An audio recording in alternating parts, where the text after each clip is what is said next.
आणि त्यांचं हे असणार भागवत 11व्या स्कंदावर केलेली टीका म्हणजे एकनाथी भागवत. आणि या भागवतातला आजचा जो विषय आहे तर तो विषय म्हणजे की नारद महर्षी वसुदेवाला सांगतात आणि वसुदेव प्रश्न विचारतात की मला भागवत धर्म सांगा. संत भेटले आणि त्या संताला काय विचारावं, तर संत भेटल्यावर संताला आपल्या कल्याणाबद्दल विचारलं पाहिजे. आणि म्हणून देवाचा बाप जरी असला तरी पण तो असणारा वसुदेव आपल्या कल्याणाबद्दल, आपल्या सुखाच्या प्राप्तीबद्दल नारद महर्षीला विचारू लागले. आणि नारद महर्षीला सांगितलं की प्रश्न केला की मला भागवत धर्म काय आहे तो सांगा. आणि म्हणून नारद महर्षी खुश होऊन की असा प्रश्न मला तर कोणी विचारित नाही, कारण संताला प्रश्न विचारलेला जिज्ञासू जर असला तर तो जिज्ञासू योग्य प्रश्न विचारू शकतो. नाही तर आपल्याला जरी कोणी भेटलं संत तर आपल्याला ते संत संत वाटत नाहीत, आपल्याला माणसासारखे वाटतात. आणि म्हणून आपण व्यवहारातलंच विचारू काही विचार, महाराज तुमचं काय चाललंय, किती मुलं बाळ, काय मुलं बाळ, हे विचारते तो. महाराजाला ते विचारण्याची गरज नाही किंवा महाराजाला ते आवडत बी नसतं. संसारात त्याचं लक्ष नसतं, संसार त्याच्या पुढे गौण आहे, परमार्थ मुख्य. आणि मग परमार्थिक विषयावर जर चर्चा केली तर ती महाराजाला आवडत असते, ती संताला आवडत असते. म्हणून त्या विषयावर चर्चा केली तर तीच खरी चर्चा आहे, ती योग्य आहे. आपल्याला आपण ज्या स्थितीवर असतो त्या स्थितीवर आपल्याला बोलणं आवडतं. संताची स्थिती ती नसते, त्या स्थितीवर संताची जी स्थिती ती स्थिती जिज्ञासूला कळत असते. आणि जिज्ञासू मग प्रश्न विचारित असतो संताला की आपल्या कल्याणाबद्दल संताला विचारलं पाहिजे. आणि संतच आपलं कल्याण करू शकतात. कारण काय की आई वडील सुद्धा उपकार करू शकत नाहीत, असे उपकार संत करतात. केले उपकार सांगू मी काय, बापन करी ऐशी धर्मे त्यांच्या देखिले पाय, दिले अक्षय अभय दान. की अक्षय असं अभय असं दान संत देतात. कारण संतासारखं देणं या जगात दुसरं कोणी देत नसतं. या संताची हे देणे कल्पतरुनी दुने, असं म्हणतात की संताचं देणं जे आहे ते अलौकिक. आणि म्हणून संत समोर आले की त्याला प्रश्न विचारला पाहिजे, तो आपल्या हिताचा, आपल्या कल्याणाचा असा प्रश्न विचारला.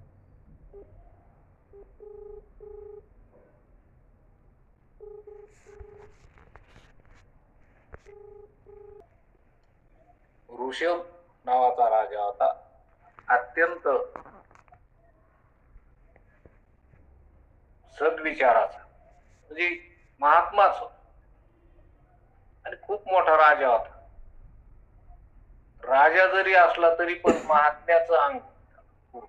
आणि त्याला 100 पुत्र, त्या 100 पुत्राची कथा म्हणली मी त्या ऋषभाच्या पुत्राची कथा तुला सांग, त्याच्यातून भागवत धर्म सांग.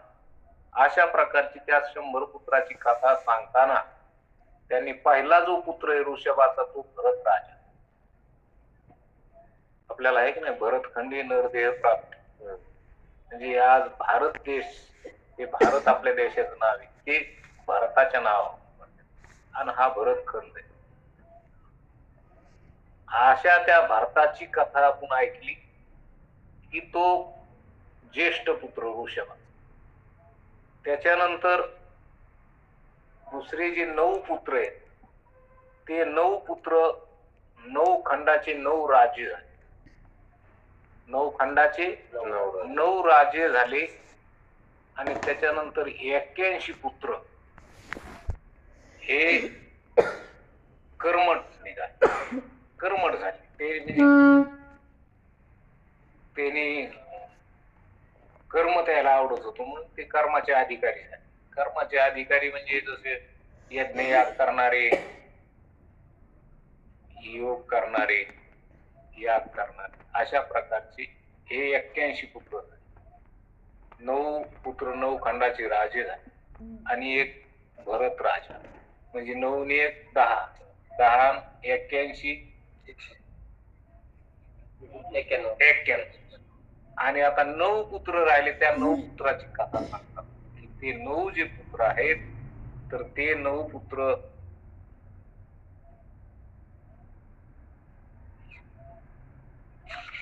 महाराज सांगतात की 9 पुत्राची कथा सांगतात की ते 99 पैकी 9 पुत्र हे भरत वर्षाच्या आसमंतात आधी 9 युगाचे राजे झाले. उरलेल्या 90 पैकी 81 पुत्र कर्मभागाचे प्रवर्तक ब्राह्मण झाले. ते 9 जे पुत्र होते की जे 9 खंडाचे 9 राजे झाले, त्यांचे नाव असे सांगितले की जंबू, प्लक्ष, शाल्मली, कुश, प्रोच, शाप, पुष्कर, ब्रह्मावर्त आणि आर्यावर्त या नावाचे हे 9 खंडाचे 9 राजे झाले. आणि असलेले आता 81 हे कर्मठ झाले. आणि म्हणून 9 बाकीचे राहिलेले ते 9 ऋषभपुत्र ते मात्र अतिशय विद्वान होते. ते अतिशय विद्वान आणि आत्मज्ञानानं परिपूर्ण ब्रह्मस्वरूप असते की त्याचा अधिकार एवढा मोठा होता की त्याची नावं आपण अगोदर सांगतो की कवी, हरी, अंतरिक्ष, प्रबुद्ध, पिप्पलायन, आविर्होत्र, द्रुमिल, चमस आणि करभाजन अशा प्रकारचे हे 9 होते. त्याला 9 नारायण म्हणतात. त्याला काय म्हणतात? 9 नारायण असे हे 9 पुत्र होते. आणि ते 9 पुत्र तिथे योगीच होते, आत्मज्ञानाने परिपूर्ण असलेले. आणि म्हणून ते कुठेही भ्रमण करीत होते. त्याच्या बुद्धीला सुचलं, कल्पना केली त्यांनी की आज इंद्रलोकात जायचं की इंद्रलोक, आज वैकुंठात जायचं की वैकुंठात, आज मृत्यू लोकात यायचं की मृत्यूलोक. जसं नारद महर्षी सगळीकडे फिरतात, तसे हे 9 नारायण सगळीकडे भ्रमण करतात. अशी त्यांची ख्याती होती. असे ते विद्वान आणि आत्मज्ञानाने परिपूर्ण ब्रह्ममुक्तीच होते. आणि म्हणून त्याचा अधिकार एवढा मोठा की ते इच्छिते तिथं ते भ्रमण करते. म्हणून या सगळ्या त्रिभुवनात, ते स्वर्गात, पाताळात, मृत्यूलोकात सगळीकडे जिथं इच्छा होईल तिथं भ्रमण करणारे. म्हणून असे सगळीकडे फिरणारे ते 9 नारायण होते. त्याच तेज जर बघितलं तर सूर्यासारखं तेजस्वी अशा त्या महान भगवत भक्त असे की तेज सूर्यासारखं तेज आणि मोठे भगवत भक्त होते.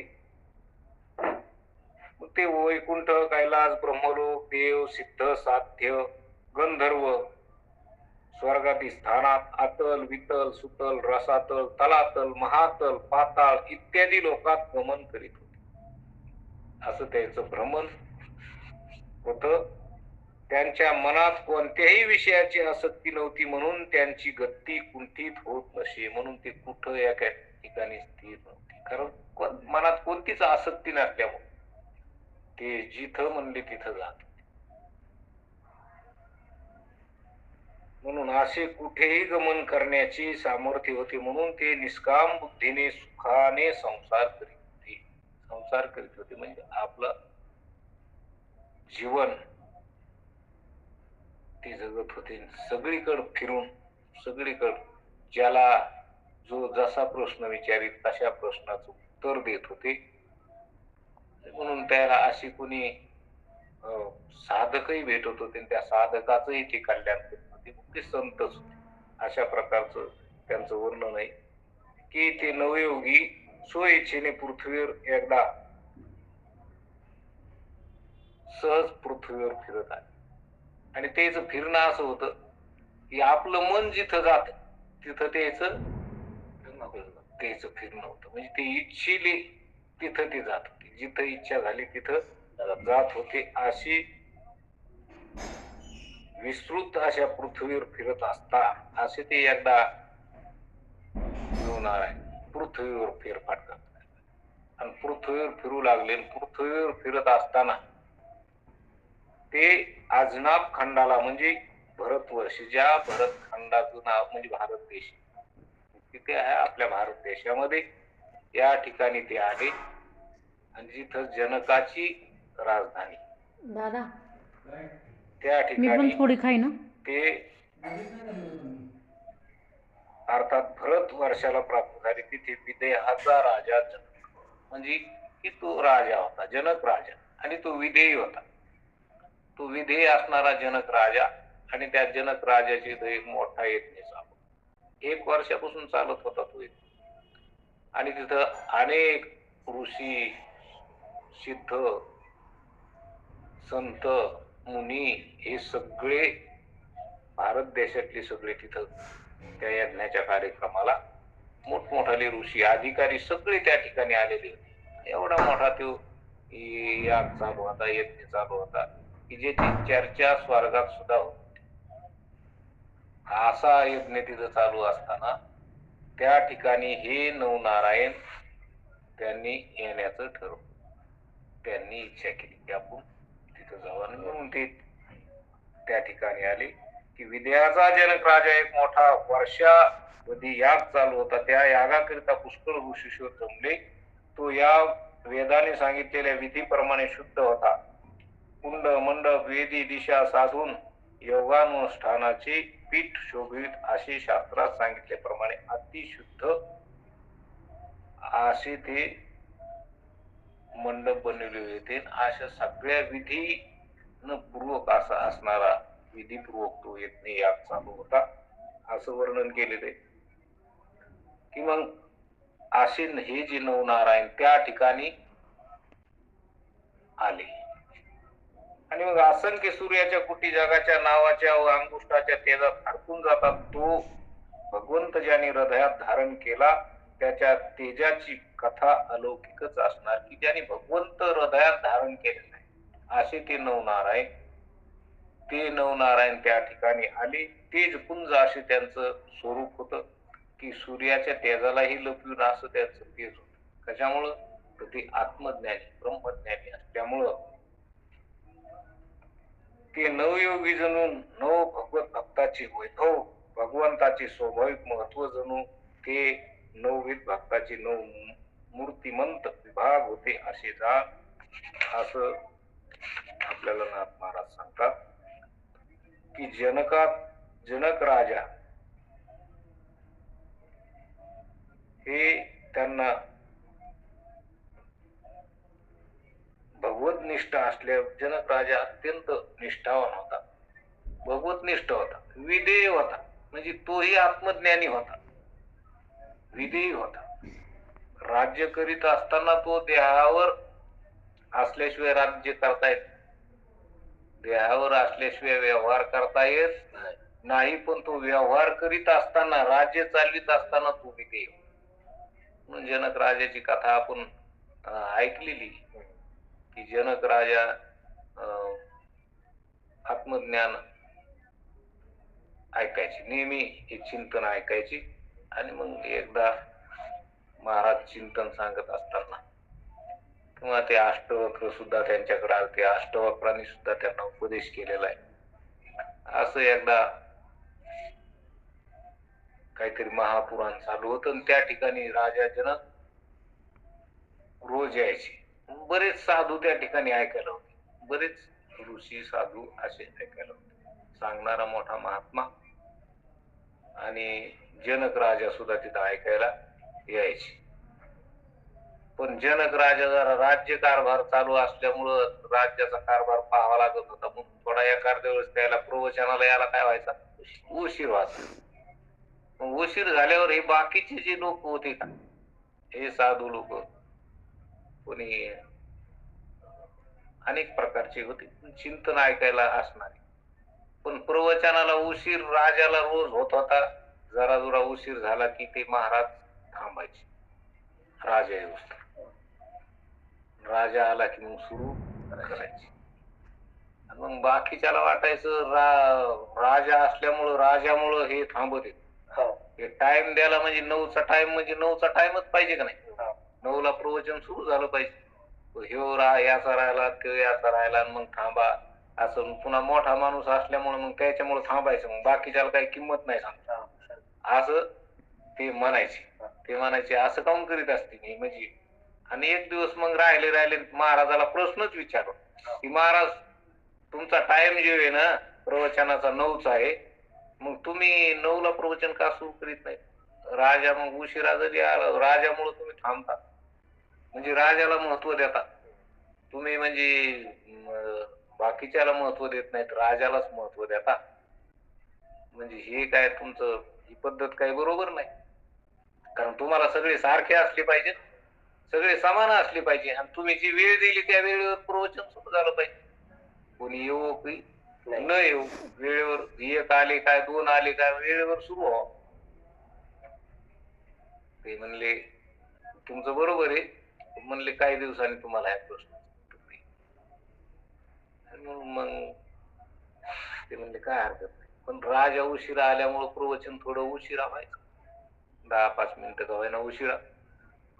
राजाला ते राज्य कारभार मोठा असल्यामुळं त्याच्या मागे त्याला थोडाफार वेळ होतच होता. नाही बाकीचे असे म्हणायचे की राजा असल्यामुळं राजामुळे थांबते म्हणजे त्याला राजा श्रेष्ठ वाटतो, बाकीचे आपण सामान्य वाटतो. पण ते म्हणले तसं काही नाही. पण तरी तुम्हाला ह्या प्रश्नाचं उत्तर दिलं. मग एक दिवस अशीच चिंतन चालू होतं, आत्मचिंतन चालू होतं. ते चिंतन चालू असताना अचानक जनकाचा राजवाडाच पेटला. राजधानी पेटली सगळी आणि सगळं जळायला लागलं. सगळं ती आग चेतत इकडं प्रवचन चालू होती. इकडं आली एवढी वेगाने ती आग आली की जनकाच्या अंगावर आली. जनकाचा पाय झाला आणि बाकीची सगळी ऐकणारी होती का हे बी तिथंच होते. पण आग जवळ आल्यामुळे हे सगळे उठून पळाले. हे उठून मंडपाच्या बाहेर पळून गेले सगळे इकडं तिकडं. किंवा काही आपली घर वीज व्हायला गेली पळून की आपलं बी घर पेटलं असं मग तिकडं पळ इकडं पळ. कोणी आपलं शरीर वाचवायला पळायचे सगळे धावपळ. आणि राजा जनक पाय जळाला तरी पण तिथून उठला नाही. आपल्या जागेवर प्रवचन चालू. महाराज बसलेले राजा जनक सुद्धा श्रोता बसलेला आणि पाय जळाला तरी प्रवचनात ऐकायला बसले. प्रवचन चालू. पेटलेला आगीचा भडका चालू. जनक राजाच्या पायावर आग आली. पाय जळायला सुरुवात झाली. पायावर आग. बाकीचे सगळे पळून गेले. आणि मग आता हे जे होते हे महाराजांनीच कृत्य केले. महाराज म्हणजे विद्वान होते ते मोठे. जनक राजाला सांगणारे म्हणजे साधे होते का. जनक राजा विधे त्याच नाव लक्षात येईल. मग आता हे ती आग विझवली काहीतरी झालं समजा भानगड. मग बाकीचे ते पुन्हा आले आणि ते म्हणते तू एवढी आग पेटून तुम्ही उठला नाहीत पळाला नाही. महाराजांनी सांगितलं याच्यामुळेच मी उशीर झाला राजाला तरी थांबतो. हे खरा स्वतः आहे. ऐकलं तुम्ही नुसते लवकर काऊन नाही आले लवकर काऊन नाही आले. आणि तुमच्या मनात विचार सुद्धा हा राजा म्हणजे देहाचं सुद्धा भान नाही त्याला. त्याच्यामुळे विधेय म्हणतात. ऐकायला बसले पाय चाटला तरी बी ते जळतंय ते माझं नाही. माझं आहे ते जळत. जनक राजाला विचारलं की तुम्ही उठले नाही. ते म्हणले हो कशाला. कारण मी जे माझं जे स्वरूप आहे ते काय जाणार आहे का. आत्मस्वरूप कधी नैनन छंदंती शस्त्रानी नैनंद हती. हा त्याला अग्नी जाळू शकत नाही, त्याला वारा कुठं उडू शकत नाही, शस्त्र तोडू शकत नाही, पाणी त्याला भिजवू शकत नाही. असं असणार हे आत्मस्वरूप. माझ्या आत्म्याला काय आत्मस्वरूपाला काय होणार. आणि जे देह तर तो कधी आज ना उद्या जाणारच. ते आताच हे मचन वाट्यातलं मड आहे. आज आता श्वास चालू आहे म्हणून हे जीवन ते. श्वास बंद झाले कुठं जाणार आहे. श्वासनात जाणार आहे. मग झाला प्रेत रूप शरीराचा भाव. लक्ष्यला ठाव स्मशानीचा. तुकाराम महाराज म्हणजे हातात लक्ष द्यावा याच्यावर की हे स्मशानातलंय म्हणून. तसं जनक राजाने ते समजलेलं होतं की हे काय स्मशानात. म्हणून त्याला विधेय म्हणतात की शरीर पाय जळाला तरी बी त्या शरीराकडे पाहायचं नाही, बाकीचे सगळे पळून असा राजा असणारा की असा तो राजा जनक. आणि खूप त्याचा स्वभाव अत्यंत भाविक असल्यामुळं हे नवनारायण तिथे त्याच्या मंडपात आहे. त्या यज्ञाच्या मंडपात आल्याबरोबर तेज पुंज नवनारायण कोण म्हणजे हे नऊ कोण मूर्ती आहेत तेज पुंज असे म्हणून सगळे उभे राहिले. आणि जनक राजा पुढं होऊन त्यांच्या पायावर डोकं ठेवून आणि सगळ्याची आग्रपूजा केली. सगळ्याला मान देऊन पूजा करून सिंहासनावर बसून त्यांची पूजा केली, आदर केला. आणि मग अशा नऊ नारायण म्हणजे असे हे नऊ नारायण नऊ महात्मे हे संत महात्मे की आत्मज्ञानी. आणि आत्मज्ञानी महापुरुष आपल्या घरी आले मानल्यावर आता काय त्याला आत्मज्ञानाविषयी प्रश्नच विचार. हेच राजाला एवढा सभा मंडप भरलेला.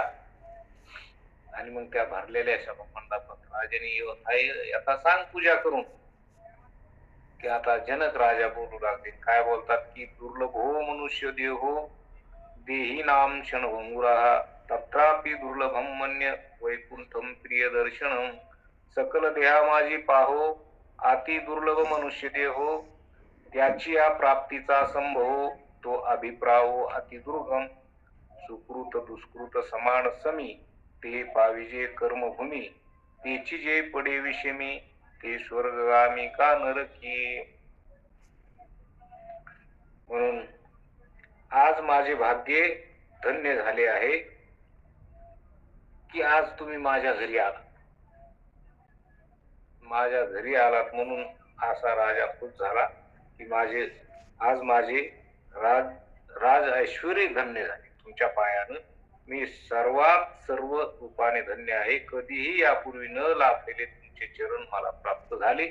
आणि असे नारायण आपल्या घरी आले म्हणून काय म्हणतात की असे पहा की सर्व देहामध्ये मनुष्य देह अति दुर्लभ आहे. मनुष्य देहाच्या प्राप्तीचा संभव दुर्लभ का आहे यातील गंभीर अभिप्राय करणे देखील अवघड आहे.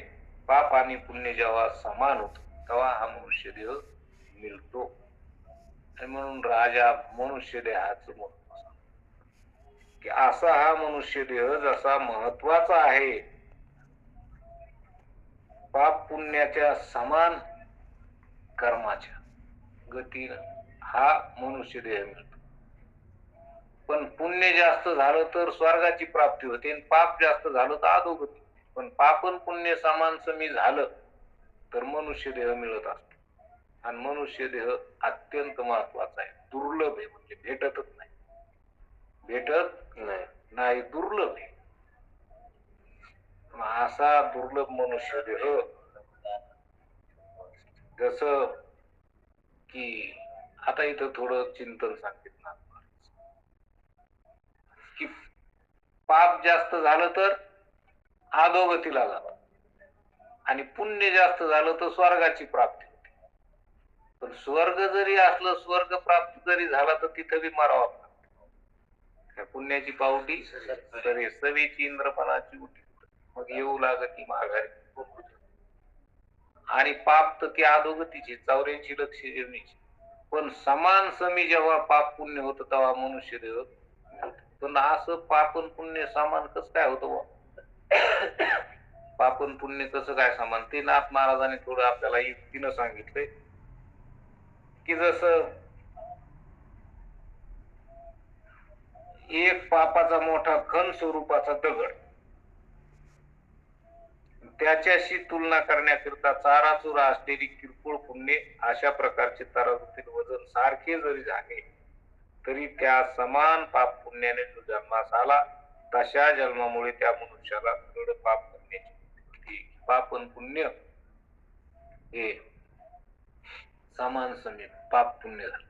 तर मग पाप पुण्य समान समी झाल्यावर तो मनुष्य देहाला येतो बरं. समान पाप आणि पुण्य झालं की मनुष्य देह प्राप्त होतो. मग समान पाप पुण्य मनुष्य देह समान पाप पुण्याने होतो. मग सगळी माणसं सारखीच असायला पाहिजे. काही माणसं पुण्यवान आहेत, काही सज्जन आहेत, काही दुर्जन आहेत, काही पाप करणारे आहेत, असं काऊन? सगळे जर समान पाप पुण्य करूनच नरदेहाला आलेले आहेत म्हणल्यावर मग सगळेच वागणं सुद्धा सारखंच पाहिजे. सगळे माणसं सज्जनच असायला पाहिजे किंवा सगळे दुर्जनच असायला पाहिजे. पण ते म्हणाले असं होतंय की पापाचा एकू महाचिरा, पुण्य जोखनी चारा चुरा, समान आलिया तुळा भारा, येणे जन्मे नरा दृढ पाप बुद्धी. एक पापाचा मोठा दगड म्हणजे एक मोठं पाप केलेलं आहे. समजा मोठं पाप केलं, महापाप केलं एखादं, आणि बाकीचे काही पुण्य असे तुटके मुटके पुण्य केले, थोडे थोडे थोडे थोडे थोडे चारा चुरा म्हणले महाराज. असं थोडं थोडं थोडं थोडं पुण्य करून याचं काही पुण्य, त्याचं काही अन्नदान केलं असून, कोणाला काही सहकार्य केलं असून, मदत केली असून, कोणाला तहान व्हायला पाणी पाजलं असून, अनेक प्रकारचे असे पुण्य, हे अशी काही पुण्य केली. पण एक महापाप केलं. आणि पुण्य कसं केलं? चिल्लर चालर चिल्लर चालर चिल्लर चालर असं पुण्य करून ते झालं जसा 1 किलोचा दगड आहे. आणि बाकीच्या काही चिल्लर चालर गोष्टी ह्या बी झाल्या 1 किलो, असं समान झालं. समान झालं मग मनुष्य जन्माला आला. पण पापाचा मोठा दगड एक महापाप केलेला आहे म्हणून तो पुढच्या म्हणजे त्या नरदेहात आला की तो पाप करायला लागला. तो काय करतो? पाप करायला. कारण त्याच्याकडे पुण्य कसं आहे, चारा चूर आहे, आणि पाप मोठं केलेलं आहे पहिलंच. कारण पूर्वीच्या कर्मानुसारच आपलं वर्तन असतं. आता जे आपण या देहात वर्तन करतो ना, तर हे पूर्वीच्या कर्मानुसारच असत. बघा ना, आता पूर्वीच्या समजा पहिल्या जन्मात काही एखाद्या दिवस पहिल्या जन्मात जर कुत्रा असला तर ते इथं माणसाच्या जन्माला येऊन बी भांडणं करतो, केव्हा बी येऊन कोणासंग भांडणच करीत राहतो. कोणासंग येऊन काय करतो? म्हणजे त्याला पहिल्या जन्म, आता हे पहिल्या जन्मातलं म्हणजे कर्म म्हणजे असं नाही की पहिला मनुष्य जन्म त्याला कधी भेटला असं 84 वर्ष युनिफॉर्म, पण ते त्याचे संस्कार आहेत पूर्वीचे. कारण पहिल्या जन्मात म्हणजे पहिल्या जन्मात त्या इतर देहातल्या जन्मातला 84 लक्ष जन्मातला आणि पुढं त्याच्यातून पुढे येणाऱ्या मनुष्य जन्मातला वास्तविक तात्विक काही संबंध नाही. कारण ह्या ज्या भोगभूमी आहेत ना, तर ह्या मनुष्य देहात केलेल्या कर्मानुसार भोग व्हावा लागते. पण याच्या पहिल्याच अनेक जन्मातलं हे कर्म, जसं कर्म आहे तसं त्याची वर्तणूक असते, त्याची तशी वर्तणूक असते. म्हणून माणसं सगळी सारखी नाही. काय की प्रकाराचे 3 तुका म्हणे केले आहे की नाही, की सतोगुणी काही, रजोगुणी काही, तमोगुणी, अशा प्रकारचे 3 प्रकारचे लोक आहेत. मग कोणी पाप करणार आहेत, कोणी सात्विक आहेत, आणि कोणी रजोगुणी आहेत की ते अखंड प्रवृत्त कर्मातच असते. अशा प्रकारचं हे पाप आणि पुण्य समान सम कसं होतं? तर मोठं पाप केलं आणि मोठं चिल्लर चालर पुण्य केलं म्हणून मोठं पाप असल्यामुळं तो पाप करणं. आणि सज्जन काऊन लोक होते, एखाद्याचं मोठं पुण्य आणि चिल्लर चालर पाप. कसं आहे? चिल्लर चालर पाप. मग तो त्याच्याकडे मोठं पुण्य, त्या मोठ्या पुण्याच्या बलावरती सज्जन होतो, तो पुण्यच करतो. अशा प्रकारचं महाराज सांगते की पापाने आणि पुण्याने समान पाप पुण्याने नरदेह मिळतो. पण नरदेह मिळाल्यावर सगळे माणसं सारखी का नाहीत? मग तर याचं कारण असं आहे की पाप मोठं असलं तर तो माणूस पाप करतो, ज्याचं पुण्य मोठं असलं तर तो माणूस सज्जन होतो किंवा पुण्याच्या म्हणजे सज्जनाच्या मार्गाला रस्त्याला असतो, सात्विक होतो. अशा प्रकारचं सांगतात. एखाद्याची पुण्य अति घोर घनवट आहे, पाप मात्र लहान, सहान चाऱ्यासारखे एकत्र तराजूने दोघांचे वजन केले असता जेव्हा सारखेच होते. अशा प्रकारच्या समान कर्माने जो जन्माला येतो त्याचे पुण्य कर्मावर अति प्रेम असते, त्यामुळे त्याच्याकडून निष्काम पुण्य कर्म घडते. त्या योगाने चित्तशुद्धीद्वारा ज्ञान प्राप्त होऊन संचित पाप आणि पुण्य ही दोन्ही नष्ट होतात, तेव्हा तो शाश्वत मोक्षाला प्राप्त होतो. म्हणून ज्याचं पुण्य जास्त आहे तर त्याला तो सात्विक होतो, तो सत्वगुणी होतो. सात्विक गुण त्याच्या ठिकाणी सत्वगुण वाढतो आणि म्हणून त्याच्या ठिकाणी मग सत्वगुण वाढला की चित्तशुद्धीद्वारा मग त्याला ते ज्ञान होत असत. तो सात्विक होऊन त्याला ज्ञान होत असतं. त्याच्या ठिकाणी निष्काम पुण्य घडत. काय घडतं? निष्काम पुण्य घडतं. त्या निष्काम पुण्यानं मग त्याचा उद्धार होतो, त्याचा जन्म मरण संपतो. अशा प्रकारचं हे कोण सांगायलंय की हे राजा जनक सांग की राजा जनकाला हे सांगून प्रश्न विचारायचा. काय करायचं? प्रश्न असं बोलून बोलून प्रश्न विचारणार आहेत. म्हणून मनुष्य देहाची विषयी सायास करी की कैसे अमृत देऊनी घे जैसे ताने सावकाशी मृगजळ.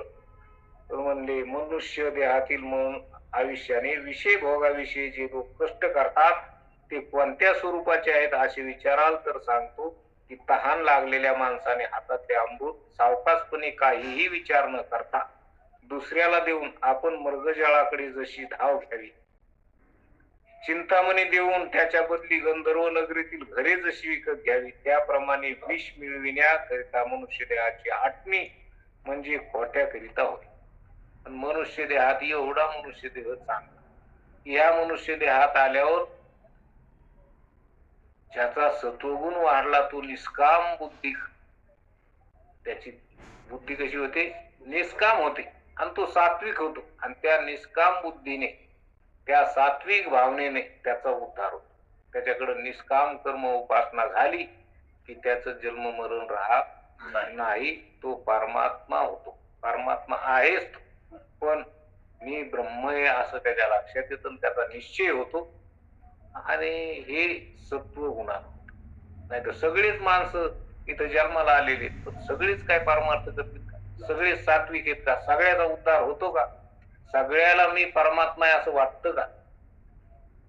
असं कोणाला वाटत नाही. मग ते सात्विक लोक आहेत तेच.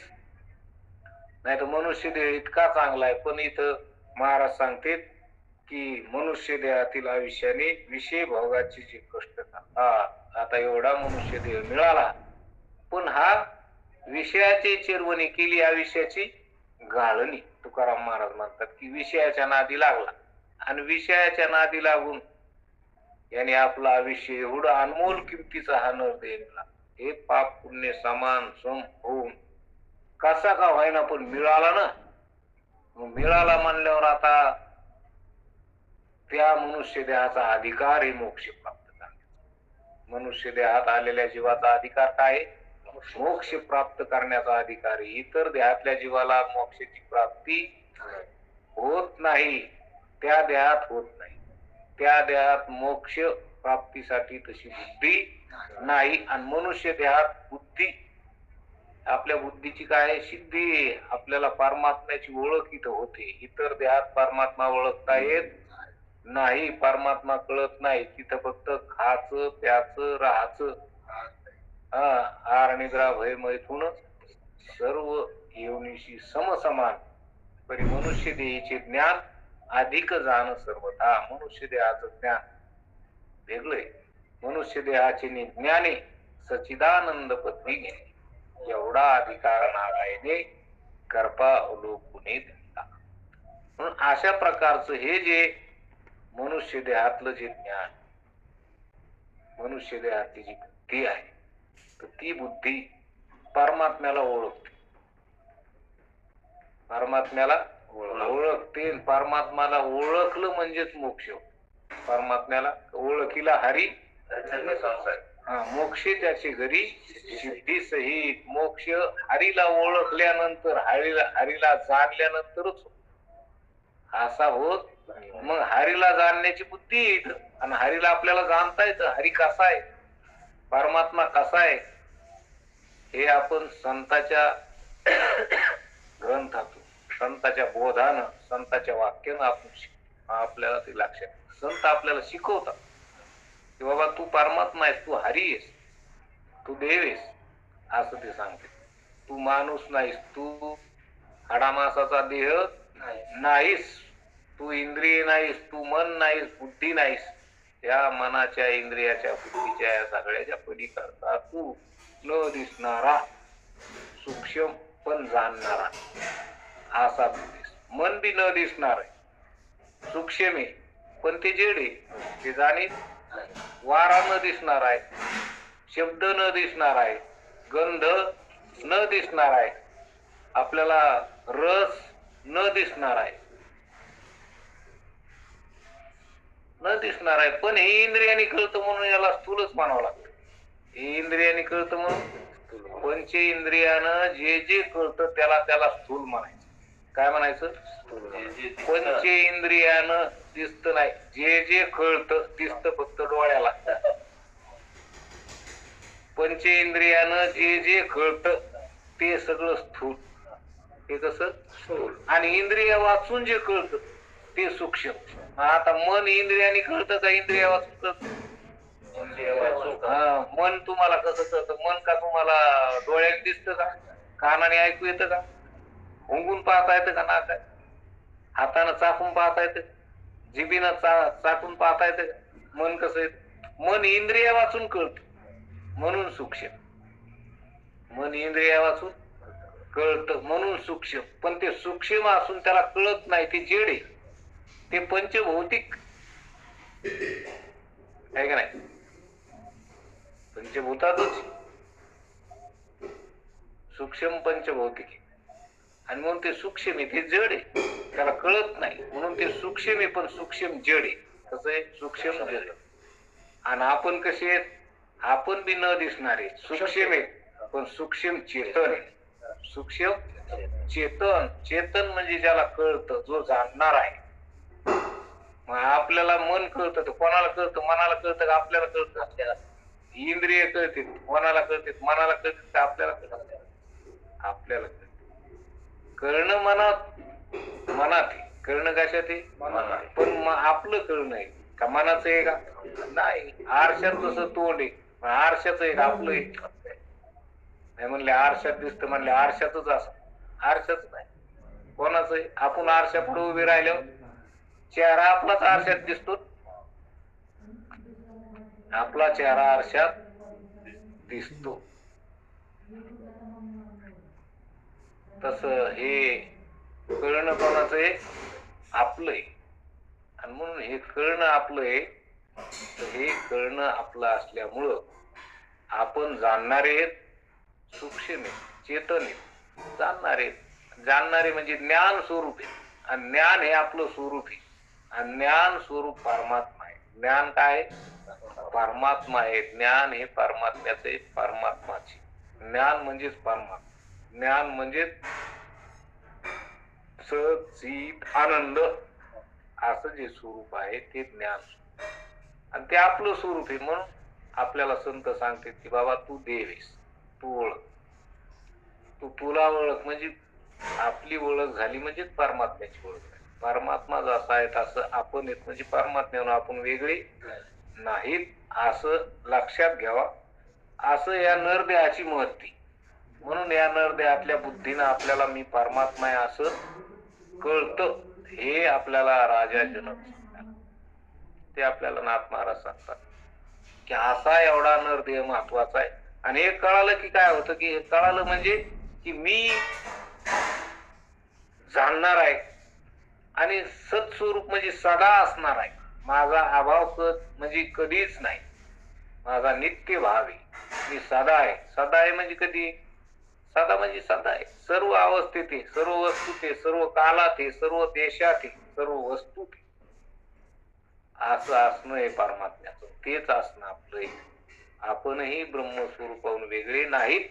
हे मनुष्य देहातल्या जीवाला कळतं. म्हणजे मनुष्य देहात आल्यावर कळतं. आणि म्हणून हे मनुष्य देह इतका महत्वाचा आहे की हे कळणं आणि असं जाणून घेणं म्हणजेच मोक्षाची प्राप्ती करून घेणं. मोक्ष प्राप्त या मनुष्य देहात करता येतो. तर मोक्ष म्हणजे काय? मोक्षाचं स्वरूप आत्यंतिक दुःखाची निवृत्ती आणि परमानंदाची प्राप्ती. हे दुःख म्हणजे जन्म मरणाचं दुःख आहे. जीवाच्या मागे लागलेलं जन्म मरण हे काय दुःख, त्रिविध तापाचं दुःख, रोगाचं. शरीर म्हणलं की रोग आलाच, शरीर म्हणलं की जन्म, जन्माचं काय दुःख, जन्माचं दुःख संत वर्णन करतात. काय सांगू गर्भीची यातना मज भोगिता नारायणा, मास मलमूत्र जाना तुझ क्षणा क्षणा ध्यातशी.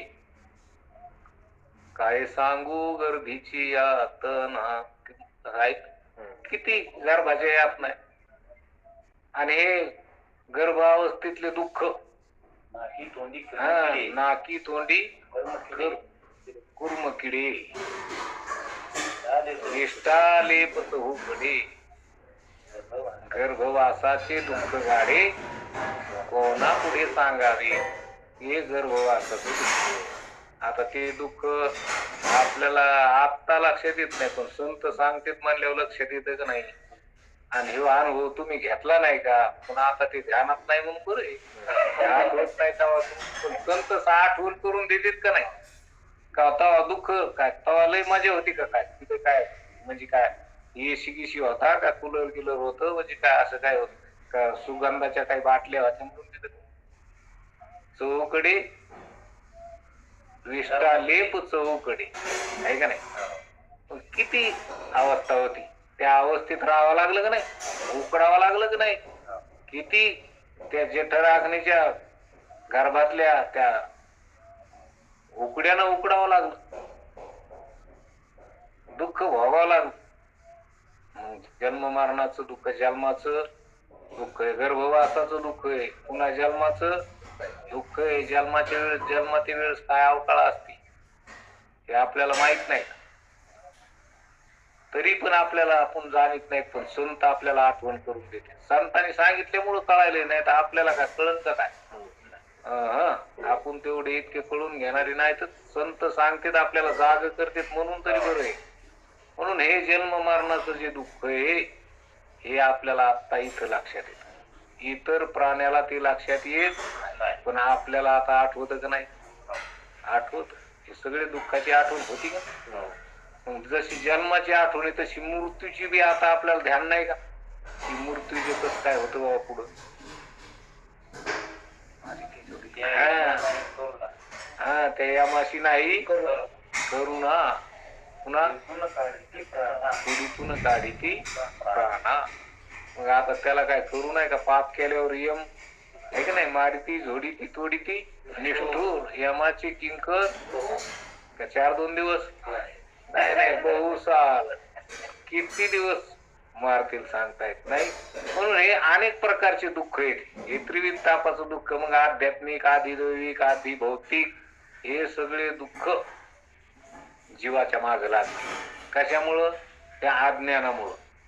अज्ञानामुळं आपल्या स्वरूपाची जीवाला ओळख नाही, म्हणून त्यांनी जर आपलं स्वरूप ओळखलं तर त्याच्या ठिकाणी हे काहीच नाही, त्याच्या ठिकाणी हे काहीच नाही. आणि मग हे लक्षात आलं पाहिजे. मग जीवाच्या ठिकाणी जीवाने हे तादात्म्य धरलं कशाचं, ह्या सूक्ष्म शरीराचं, आणि सूक्ष्म शरीराच्या संबंधानं स्थूल शरीराचं हे तादात्म्य धरलं, आणि ते आपलं स्वरूप आहे असं समज. वास्तविक जीव अवघे देव. खोटा नागवी संदेह, अरे खोटा संशय टाकून दे, खोटा संदेह टाकून दे. तू शरीर नाहीस, तू मन नाहीस, तू बुद्धी नाहीस, इंद्रिय नाहीस, प्राण नाहीस. तू ह्या सगळ्याला जाणणार आहेस, तू ह्या सगळ्याला जाणणार आहेस, सगळ्याहून वेगळा आहेस. असं तू तुला ओळख. मग तू कसा आहेस, तर तू न दिसणारा पण जाणणारा चेतन आहेस. अशा प्रकारचं हे तुझं स्वरूप आहे. तुझ्या ठिकाणी कधी दुःखाचा, तुझ्या ठिकाणी अत्यंत अभाव आहे. दुःख तुझ्या ठिकाणी नाही. तू शरीरा संबंधाने, शरीराची संगती करून शरीरा संबंधाने दुःख, शरीराचं दुःख, शरीर दुःख रूप आहे. शरीर दुःखाचं शरीराचे ओझे, शरीर दुःखाचे कोठार, शरीर दुःखाचे रोगाचे भांडार, शरीर दुर्गंधीची धार. हा हे अपवित्र शरीर आहे, असं हे शरीर. आणि मग ते शरीर जर मी म्हणलो तर मग हे दुःखाचं भांडार कोण आहे? मग मीच आहे असं वाटत होईन का नाही? मग मरण कोणाला? मलाच. जीवानी मरण आपल्या अंगावर ओढून घेतो आणि मग मी मेलो मेलो मेलो, मला वाचवा वाचवा वाचवा. कोण म्हणायला? हे जीव म्हणायला, न मारणारा म्हणायला. कोण? न मारणारा म्हणायला मी मेलो मेलो मेलो. आता मग काही खरं? ज्याच नेहमी खरं आहे, जो खरा आहे तो काय म्हणतो? आता मग काही खरं नाही. आता मग काही खरं? मी मरतो. हा, मी मरतो. आता मग काही खरं नाही. एखाद्याला रोग झाला की तो असा मोठमोठ्याने बोंबलो, आता काय करू, आता कसं करू? पण असं जर ओळखीलं, संतांच्या संगतीत आलं की शरीराहून मी वेगळा आहे, शरीराला जाणणार आहे. हे शरीर तुम्हाला मिळालेलं आहे, तुम्ही शरीरावाले पण शरीर नाही. जसं हे तुमच्या अंगावर कपडे आहेत, मग तुम्ही कपडेवाले तुम्ही आहेत का? कपडे तुम्ही आहेत का? कपडे कापसाचे आहेत. तसं हे शरीर तुम्ही आहेत का? शरीर पंचमहाभूताचं आहे. म्हणायचं असलं तर हाडामासाचं आहे. हो, पंचभूताचा गोंधळ केला एके ठाई मेळ, लावेला सबळ अहंकार त्या पाठी, आणि तो अहंकार जीवानं घ्यावा. काय हे होते. मग असं हे अहंकार शरीराचा जीवानं घेतला आणि शरीरालाच मी म्हणू लागला. आणि शरीराला मी म्हणलं, मग शरीराचे जे जे दुःख येत ते सगळे येणे याच्या अंगावर घेतले.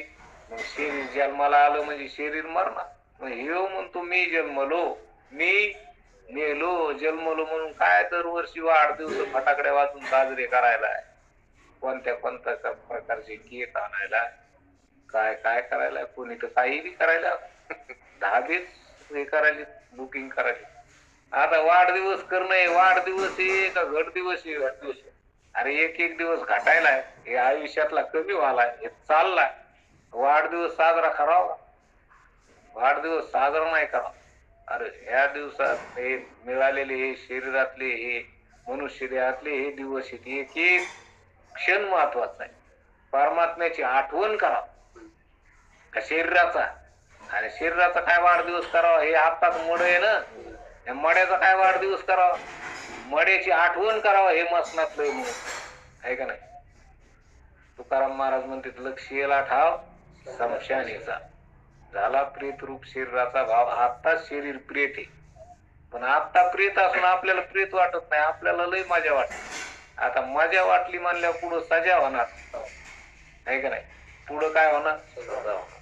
सजा होणार, पुढं दुःख होणार. जर आता मी शरीराहून वेगळा आहे, मी शरीर नाही, शरीराला जाणणार आहे, असं जर समजलं तर तुमचा असा निश्चय झाला तर तुम्ही शरीराहून वेगळे मानल्यावर हे तुमचं खरं बोलणं आहे आणि हे तुमचं खरं कळून घेणं आहे. आणि हेच कळून घ्यायचं. संत बघा ज्ञानेश्वरी एक नाही का अध्याय आत्मस्वरूपावर सांगतात का नाही? अनेक युक्त्याने आत्मस्वरूप दाखवतात. भागवतात पहा, गाथ्यात पहा, सर्व ग्रंथात पहा, नुसतं आत्मस्वरूप आत्मस्वरूप आत्मस्वरूप. आत्मस्वरूप म्हणजे काय? तर ते आपलं स्वरूप हे आपल्याला संत सांगतात मोठमोठे आरडू आरडू. बाबा हे ध्यानात घ्या की तुम्ही आत्मा आहेत. आत्मा म्हणजे ब्रह्म, आत्मा म्हणजे परमात्मा. नाही तर काहीला आत्मा म्हणलं की भूतच वाटतं, आत्मा म्हणलं की त्याचा आत्मा आहे तिथं जाऊ नका. अरे आत्मा काय? त्याचा ना आपला सगळ्याचा आत्मा एक ही एक हरी आत्मा शिव शिव सम. जीव शिव, शिव म्हणजे ईश्वर, तो ईश्वराचा आणि तुझा एकच आहे. तू बी ईश्वरातला जो आत्मा आहे तो तुझ्या जीव शिव सम. जीव आणि जीव शिव दोन्ही एक रूप झाले, मुळीचे संचले जैसे तैसे. जीवन शिव एक रूप झाले म्हणजे देवन आपण वेगळे आहेत का? दोन दोन काय? एकच आहेत, एकच आहेत. त्याची उपाधी वेगळी ना आपली उपाधी वेगळी आहे. आज जसं सोन्याची 5 तोळ्याची साखळी गाड्याची आणि 5 ग्रामचा छल्ला बोटात घातला, मग आता त्याला लहान म्हणायचं आणि याला मोठं म्हणायचं. याची हे 5 तोळ्याचा आहे आणि हा 5 ग्रामचा आहे, लहान मोठा, पण सोनं एकच आहे का नाही? उपाधी लहान मोठी असं, तो 5 तोळ्याचा म्हणजे त्याची उपाधी मोठी झाली. वजन मोठं झालं, वजन सोनं एकच आहे ना, सोनं काय तेल सोनं हे वेगळं आहे का? हो. एखादं मोठी ढिगार शेतलेली म्हणायचं मोठा अग्नी आहे, आणि एखादी थिलंगी तिनं म्हणायचं मोह काय करे मी तुला लहान आहे. आता थिलंगी लहान आहे का? ती जर थिलंगी एखाद्या ओळीत जर जाऊन पडली तर ती का लहान, तिचं स्वरूप केवढं होईल? ती काय अग्नी म्हणजे अग्नीच, अग्नीचं स्वरूप एकच. अग्नी केवढा असला नाही, थिलंगी जरी असली, आता विश्वर त्याची उपाधी आहे, त्याची उपाधी माया आहे, आणि जीवाची उपाधी अविद्या आहे. उपाधीत फरक आहे, स्वरूपात काय फरक आहे? स्वरूप एकच आहे का नाही? मग स्वरूप एकच आहे, मग तो परमात्मा आहे तर तू बी परमात्माच आहे. तो सच्चिदानंद आहे तर तू बी सच्चिदानंदच आहे. मग आता असं जे स्वरूप आहे हे स्वरूप लक्षात आलं आणि याच्यावर निश्चय झाला की तुम्ही आताच मुक्त आहेत का मुक्त व्हायचंय? मुक्तच आहेत. मुक्त होता परी बळे झाला घेऊन या छंद माझे माझे माझं माझं उगच म्हणायला बद्ध झालं. आपल्याला बांधलेलं आहे का? नाही, पण बांधून घेतलं ना आपण आपल्याला. बायको म्हणली जाऊ नका, कुठं जाऊ नका म्हणलं की थांबलंच, कुठं जाऊ नका. पोरं म्हणले तुम्ही इकडं तिकडं हिंडायला जाऊ नका, उगच आपलं फिरतात तुमकडे इकडं तिकडं लागला धक्का कशाचा, टाकलं बांधून. नातू म्हणतो बाबा मायापाशीच राहा, मला खेळवा आणि माझ्यासोबत राहा. बसला आड. माझं म्हणून याला परमार्थ करायला वेळ नाही, मंदिरात जायला वेळ नाही, कधी प्रवचनाला जायला वेळ नाही. हे सगळ्या अनेकाला माझं म्हणायला, आणि आपला वेळ चाललाय, आयुष्य चाललंय, आयुष्य जात आहे. काळ जपत असे लावा तुमचा मोबाईल.